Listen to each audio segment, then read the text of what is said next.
Hi friends, எல்லாருக்கும் வணக்கம். Welcome back to my channel Meena's lifestyle. இன்றைக்கி நம்ம சேனலில் பார்க்க போகிறது மசாலா ஓட்ஸ் எப்படி செய்கிறது அப்படின்றத பார்க்க போகிறோம். ரொம்ப சிம்பிளான ஒரு ரெசிபி. இந்த ரெசிபி செய்கிறதுக்கு 2 ஸ்பூன் அளவுக்கு ஆயில் சேர்த்துருக்கேன். கூடவே 1/2 ஸ்பூன் அளவுக்கு சீரகம் சேர்த்துக்கிறேன். சீரகம் நல்லா பொரிஞ்சு வந்ததுக்கப்புறமா குட்டி குட்டியாக கட் பண்ணி வச்சுருக்கேன் வெங்காயம் சேர்த்துக்கலாம். பெரிய சைஸில் ஒரு வெங்காயம் கட் பண்ணி வச்சுருக்கேன். வெயிட் லாஸில் இருக்கவங்க கூட ஓட்ஸ் எடுத்துக்கலாம், ரொம்பவே நல்லது. ஆனால் ஓட்ஸ் கஞ்சியாக எடுத்துக்கிறதுக்கு பதிலாக இந்த மாதிரி டிஃப்ரெண்ட்டாக ட்ரை பண்ணி பாருங்கள். அடுத்ததாக ஒரு பெரிய சைஸ் தக்காளி எடுத்துருக்கேன். அது சாப்பரில் நல்லா குட்டி குட்டியாக கட் பண்ணி வச்சுருக்கேன். அதையும் இதில் சேர்த்துக்கலாம். இப்போ இது ரெண்டுத்தையும் நல்லா வதக்கிக்க போகிறோம். இப்போ வெங்காயம் தக்காளி ரெண்டுமே நல்லா வதங்கி வந்துருச்சு. இந்தளவுக்கு வதங்கினதுக்கப்புறமா நான் கேரட் கட் பண்ணி வச்சுருக்கேன், அதை சேர்த்துக்கிறேன்.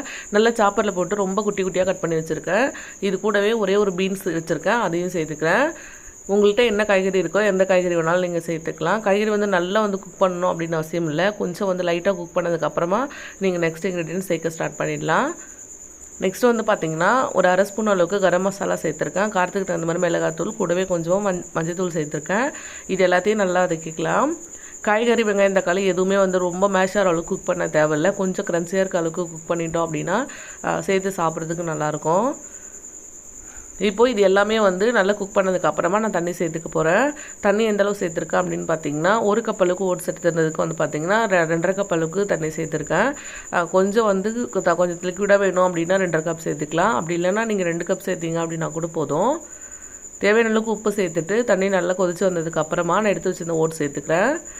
நீங்கள் எந்த கப்பில் ஓட்ஸ் எடுக்கிறீங்களோ அதே கப்பில் தண்ணி அளந்துக்கோங்க. இப்போ தண்ணி சரியாக இருக்கான்னு பார்த்துட்டு அதை அப்படியே குக் பண்ணிக்கலாம். கொஞ்சம் நேரம் குக் பண்ணோம் அப்படின்னாலும் சீக்கிரமாக ரெடி ஆகிடும் நம்மளுக்கு. நல்லாவே டேஸ்ட்டாக சூப்பராக இருக்கும். கண்டிப்பாக ட்ரை பண்ணி பாருங்கள். ரொம்ப ஹெல்த்தியான ஒரு ரெசிபி. எப்படி வந்ததுன்னு மறக்காமல் கமெண்ட் பண்ணுங்கள். ஸோ இப்போ ரெடி ஆகிடுச்சு. உப்பு மட்டும் கரெக்டாக இருக்கா அப்படின்னு சொல்லி ஒரு தடவை செக் பண்ணிக்கோங்க. இந்த கன்சிஸ்டன்சியில் இருந்தால் எனக்கு போதும். இன்னும் கொஞ்சம் கூட உங்களுக்கு ட்ரையாக வேணும் அப்படின்னா இன்னும் கொஞ்சம் நேரம் லோ ஃப்ளேமில் வச்சுக்கோங்க.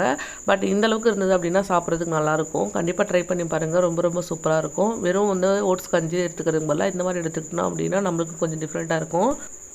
ட்ரை பண்ணி பார்த்துட்டு எப்படி வந்ததுன்னு மறக்காமல் கமெண்ட் பண்ணுங்கள். இன்னொரு வீடியோவில் பார்க்கலாம். அது வரைக்கும் தேங்க்யூ, பாய்.